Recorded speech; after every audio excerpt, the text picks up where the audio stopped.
안녕하십니까. 거짓과 진실의 우종창 기자입니다. 오늘 이 시간에는 박근혜 대통령 탄핵, 이 말의 정확한 의미가 무엇이며 박근혜 대통령 사건의 본질이 무엇인지에 대해 제가 설명해 드리겠습니다.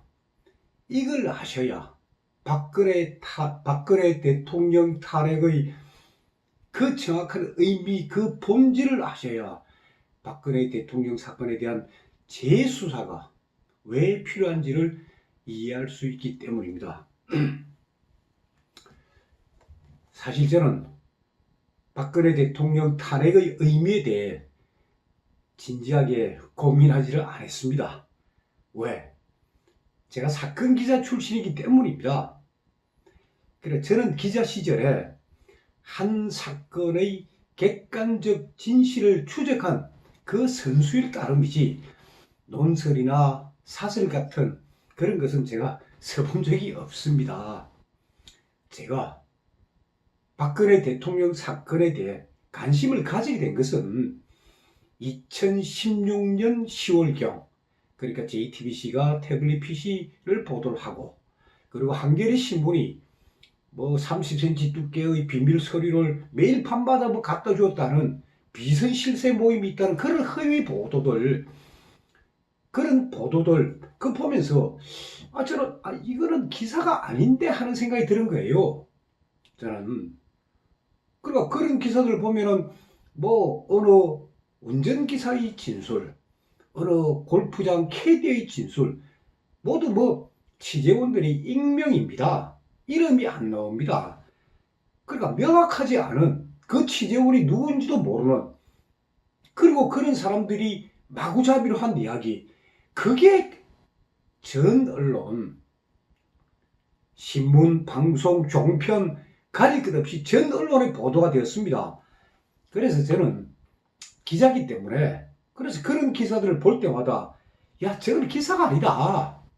저거는 저희 기자들이 잘 쓰는 표현이 그 장문이랍니다. 기자의 장문. 기사를 쓰는 게 아니고 기자가 장문을 했구나. 바로 기자가 소설을 쓴 거예요. 2016년 10월부터 그 당시 언론에 보도되는 그 많은 기사들이 제 눈에는 장문이고 소설이었습니다. 왜? 기사의 요건을 갖추지 않았으니까요. 그래서 저는 궁금했던 겁니다. 이 박근혜 대통령 사건의 진실이 뭐냐? 왜 기자들이 이런 장문이나 쓰고 소설을 쓸까? 그래서 검찰 수사 기록을 제가 입수를 해서 뒤져보고, 또 재판 기록을 뒤져보고, 또 법정에 나가서 재판 분위기를 취재를 했던 겁니다, 제가. 그 결과 언론에 보도된 박근혜 대통령 사건이 전부가 엉터리란 거, 진실이 아니고 거짓이란 사실을 제가 확인을 한 겁니다.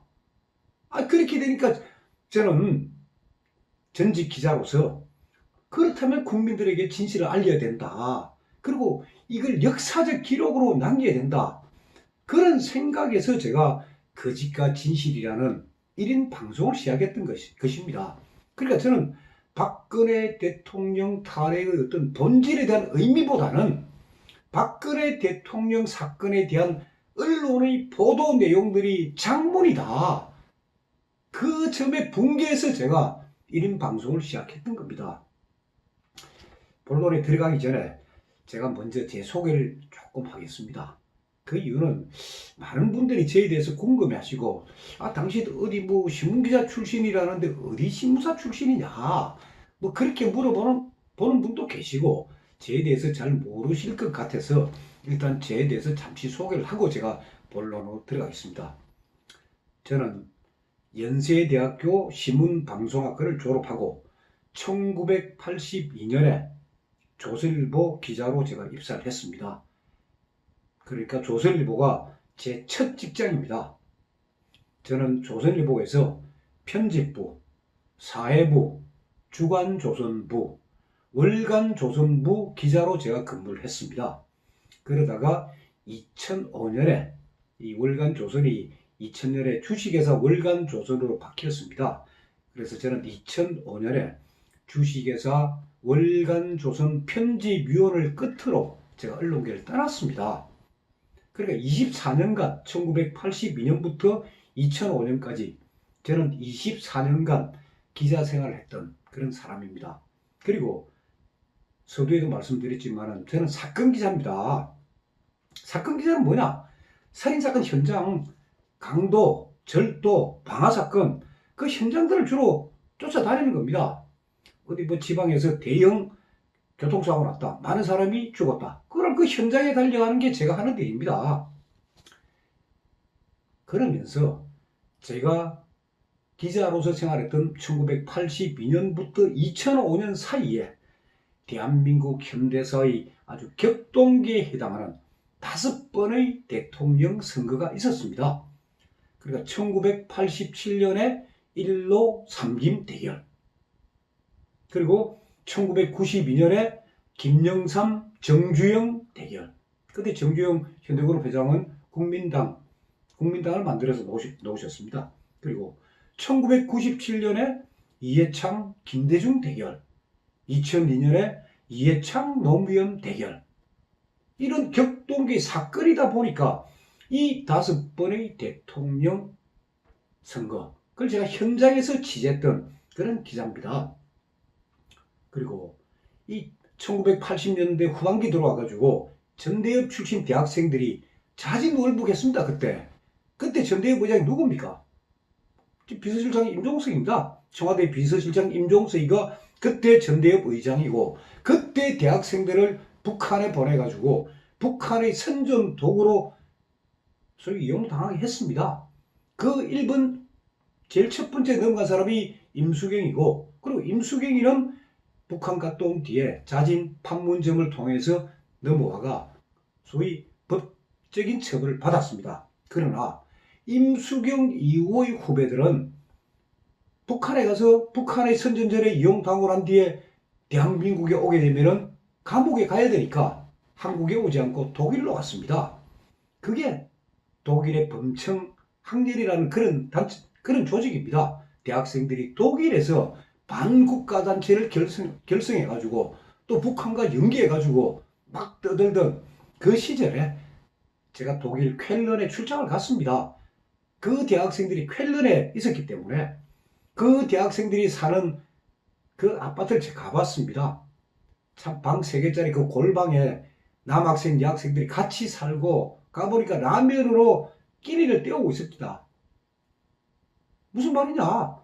대한민국에는 돌아가면 감옥 갈 것이고 북한은 경제적 여유가 안 되니까 안 도와주고, 소위 대한민국과 북한에서 모두 버림받은 대학생들이 독일 쾰른의 한 골방에서 라면 끓여 먹으며 혼숙을 하고 있더라고요. 그걸 제가 그 골방까지 찾아가서 그 사람들 만나고 취재를 하고, 그리고 그 대학생들은 그 이후에 보도는 되지 않았지만 다 반성문, 그러니까 전향서를 쓰고 다 한국으로 지금 귀국했습니다. 들어와가 지금 대한민국에 다 잘 살고 있습니다. 그렇기 때문에 그 대학생들의 이름은 제가 밝히지 않겠습니다. 그리고 또 마카오, 중국 옆에 마카오에 북한 해외 공작 거점이 있습니다. 그게 조양상선이에요. 그 조양상선 취재하기 위해가 제가 사무실 찾아갔습니다. 그 7층에 있는 사무실. 물론 들어가기 전에 제가 마카오 한 경찰관에게 제가 부탁을 했죠. 내가 30분 내에 나오지 않으면 신고해라. 그리고 제가 현장 다 가본 사람입니다. 그리고 우리나라 그 서해 바다의 외딴 섬 네파수도라는 섬이 있습니다. 그 섬에 조약돌 방파제가 있습니다. 근데 그 네파수도에 2분의 노인분이 그 조약돌 방파제를 지키기 위해서 참 살아오고 있다는 이야기를 제가 듣고, 그 노인들이 보내준 통통선을 타고 제가 30분을 달려가 그 섬에 들어간 적도 있습니다. 그러니까 사건 현장에 있다면은 저는 그것이 뭐 북한의 해외 거점이든 독일이든 서해의 외딴 섬이든 제가 다 달려갔던 그런 기자입니다. 그리고 김대중 대통령 그 출생 비밀 말 많죠. 제가 그걸 확인했습니다. 출생 비밀을 제가 확인했고 그걸 확인하기 위해서 제가 하이도를 들어가서 하이도에서 먹고 자고 하고 그 생각도 제가 했습니다. 그리고 김대중 대통령 그 교통사고 뭐 중앙정보부가 자기를 죽이기 위해서 했다? 아닙니다. 제가 그 현장을 가봤습니다. 결국 그 교통사고를 왜 났느냐? 김대중 당시 야당 총재입니다. 야당 총재의 승용차를 운전했던 기사가 목포에서 소위 광주까지 급하게 달리다 보니까 참 운전기사 과실 사고였습니다. 그게 이거 말고도 제가 참 많은 사실 취재를 했는데 제가 기사를 취재하고 난 뒤에 저는 기사에서 사실 확인하고 그리고 확인된 사실을 정확하게 제가 전달하는 역할이 제 역할이다. 그리고 그 사건을 보는 어떤 견해나 해석은 그 기사를 본 독자나 시청자 여러분들의 몫이다. 그건 제가 이 사건은 이래서 이렇게 해석하셔야 됩니다. 그런 얘기는 제가 안 했습니다. 다만 저는 사건의 객관적 실체 그 부분만 제가 썼지 어떤 논설이나 논평이나 해설 같은 건 하지 않았습니다. 사실 그렇게 살아왔던 제가 박근혜 대통령 탄핵의 의미에 대해서 왜 눈을 뜨게 되었을까요? 그것은 엊그제 82살 먹은 할머니가 저에게 보낸 탄원서를 읽으면서 제가 깜짝 놀란 겁니다. 그 탄원서를 읽으면서 내가 본질을 놓치고 있구나. 내가 이 사건의 격까지만 추적하고 있구나. 본질은 거론하지 않고 그분은 탄원서에다 자기 이제 신분, 자기 신상을 다 밝혔습니다. 1937년 몇 월 며칠생이라고 그게 다 밝혔습니다. 그래서 자기가 9살 때 해방을 맞이했고 14살 때 6.25 전쟁을 겪었다. 그 후 참 어렵고 힘든 시절을 잘 견뎌내고 이제 아무런 걱정 없이 노후를 보내려고 이제 여가선용도 좀 하고 그래 해외도 좀 다녀오고 이런 차에 난데없이 박근혜 대통령 탄핵을 이 사건을 맞이했다는 거예요. 그 할머니도 처음에는 언론의 허위 기사에 속아가 박근혜 대통령에 대한 원망과 실망이 눈덩이처럼 자기도 쌓였다고 합니다. 굉장히 실망했다는 겁니다. 근데 얼마 가지 않아서 진실을 알게 되었고 그러면서 참 박영수 특별검사의 그 무자비한 행포 그걸 알고 경악했다는 거예요. 그래서 이 할머니는 그 다음에 쓴 이야기 이런 이야기입니다. 자기는 2016년 10월부터 생활에 큰 변화가 일어났다. 어떤 변화냐? 눈을 뜨자마자 하는 일이 휴대폰을 손에 드는 것이었다. 휴대폰을. 오늘은 무슨 좋은 소식이 없을까? 박근혜 대통령에 대한 재판이 어떻게 진행되고 있을까? 그 마음 때문에 하루 종일 휴대폰을 손에서 놓을 수가 없었다는 겁니다. 그래서 휴대폰을 손에서 놓지 못하는 바람에 눈이 짓물려 버렸다 하는 그런 표현까지 이 탄원서에 다 써놓으셨더라고요. 그러면서 이 할머니가 박근혜 대통령이 탄핵된 이유 이렇게 딱 분석했습니다. 그 전의 대통령들은 모두 측근 정치인들을 챙기고 기자들도 챙기고 기업, 사법부, 입법부 모두를 챙겼다. 그러나 박근혜 대통령은 그런 대통령들과는 달랐다. 오직 나라를 위해 열심히 일하면 모든 사람들이 따라올 줄 알았다. 그런데 참 대한민국의 100년 후를 내다보고 시작한 이 공무원 연금 개혁 이게 도리어 수많은 공무원들을 적으로 만들어버리고 공무원 연금 개혁이 끝나면 이제 군인연금, 사학연금 개혁하려 했으나 뭐 연금 반대 세력에 부딪히는 바람에 결국은 적이 많을 수밖에 없었다. 이렇게 딱 이야기를 하신 거예요. 그러면서 박근혜 대통령은 통진당 해산, 통진당 그리고 정교조 그건 법에 노조하다. 그리고 국정교과서 발행이 필요하다. 그리고 노동개혁 진짜 많은 일을 하셨다는 거예요. 많은 일을 하다 보니까 결국 많은 적들이 생겨났고 그 수많은 적들이 탄핵의 주범이고 동조한 세력이다 하고 이분은 그렇게 딱 규정을 한 거예요. 박근혜 대통령 탄핵 사건의 성격을. 근데 이 할머니가 탄원서 중간 부분에 이런 표현을 다 썼습니다. 박근혜 대통령 탄핵은 대한민국 탄핵이다. 박근혜 대통령 탄핵은 대한민국 탄핵이다. 이 표를 딱 읽는 순간에 저는 진짜 큰 충격 받았습니다. 야, 역시 연륜이라는 거는 무시할 수 없는 거구나. 제 눈에는 이 사건의 격까지만 쫙 보였지. 저는 고영태가 어떻고 차은택이가 어떻고 이런 것만 보였지. 박근혜 대통령 탄핵은 대한민국 탄핵이다는 이 생각을 제가 가지지를 못했던 겁니다. 바로 그겁니다. 제가 오늘 이 시간에 말씀드리는 게 박근혜 대통령 탄핵의 우리 본질을 알아야 됩니다. 그럼 탄핵이란 말이 무슨 뜻이냐? 탄핵의 이 사전적 의미는 뭐냐면은 범죄 사실을 잘못된 걸 거론하고 책망하는 겁니다. 탄핵이라는 건 책망이에요. 너 이런 잘못했으니까 책망한다. 그거예요. 근데 이게 이제 법률적 의미는 뭐냐면은 대통령이나 고위공직자, 예를 들어 고위법관들 같은 그런 고위공직자들은 국회에서 입법기관인 국회에서 소추해가지고 그리고 처벌하고 파면한다. 그 자리에서 나가게 한다. 하는 게 이제 법률적 의미의 탄핵입니다. 그러니까 법률적 의미의 탄핵은 처벌하고 파면하는 것이고 그냥 사전적 의미의 탄핵은 그냥 범죄 사실을 책망하는 거예요. 자, 박근혜 대통령은 국회에서 국회의원 3분의 2가 찬성해가 탄핵소추안 통과되고 대통령 직무가 권한이 정지가 됐습니다. 그리고 헌법재판소에서 재판관 8명의 일치된 의견으로 파면을 결정했습니다.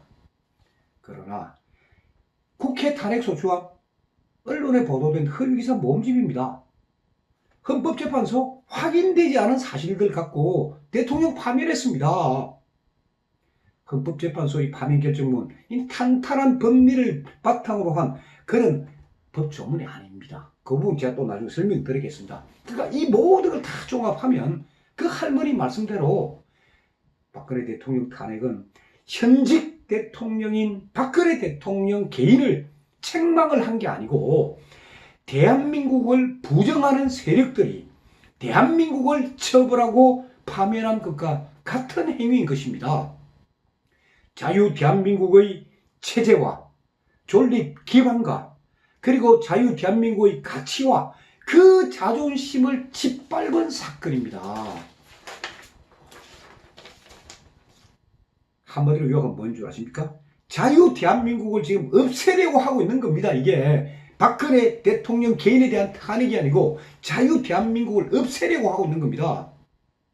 박근혜 대통령의 잘잘못을 따지는 게 아니고 우리가 지켜오고 그 자유 대한민국을 바꾸겠다는 거예요.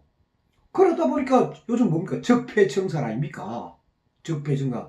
진짜 보지도 듣지도 못한 말 그런 말들이 난무하고 뭐 적폐청산하겠다. 자, 자유 대한민국은 1945년 일제치하에서 광복이 되고 그리고 1950년에서 1970년 그 보릿고개 그 지독한 가난을 극복해가 개발도상국으로 발돋움했습니다. 그리고 1998년 외환위기 슬기롭게 극복했습니다. 그러다가 삼성, LG 글로벌 기업이 탄생했고 K-팝, 한류 전 세계가 모방하는 그런 자랑스러운 나라가 되었습니다. 그런 대한민국이 지금 와서 뭡니까? 혼돈의 나라, 혼돈의 지금 시대를 맞이했습니다. 왜 그렇습니까? 국민들이 마음을 못 잡고 있으니까요. 국민들을 혼돈하게 혼란에 빠뜨리니까 그러니까 경제도 어렵고 대한민국이 지금 제대로 안 돌아가고 있는 겁니다. 자, 외환위기 때 보십시오. 1990년 외환위기 때.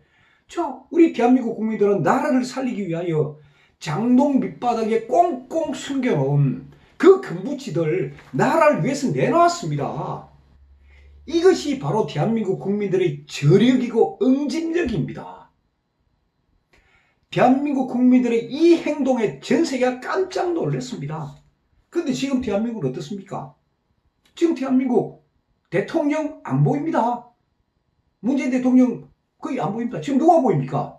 임종석 비서실장이라는 존재만 지금 보입니다.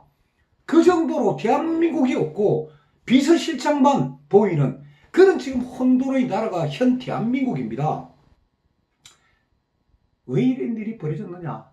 그건 박근혜 대통령 탄핵의 이 본질적인 문제, 대한민국 체제를 완전히 지워버리려고 없애려고 하는 이 본질적인 문제를 안 밝히고 그냥 슬그머리 넘어가려고 하는 데서 생긴 겁니다. 자, 대한민국이 북한의 저 김정은 체제를 이제 흡수해야 됩니다. 우리가 흡수하고 자유민주주의 국가로 한 단계 더 발전하려면, 그리고 번성하려면 박근혜 대통령 탄핵의 본질, 이거부터 정리를 해야 됩니다. 이 박근혜 대통령 탄핵의 본질을 정리하는 거. 그럼 그 정리 출발점은 뭐냐?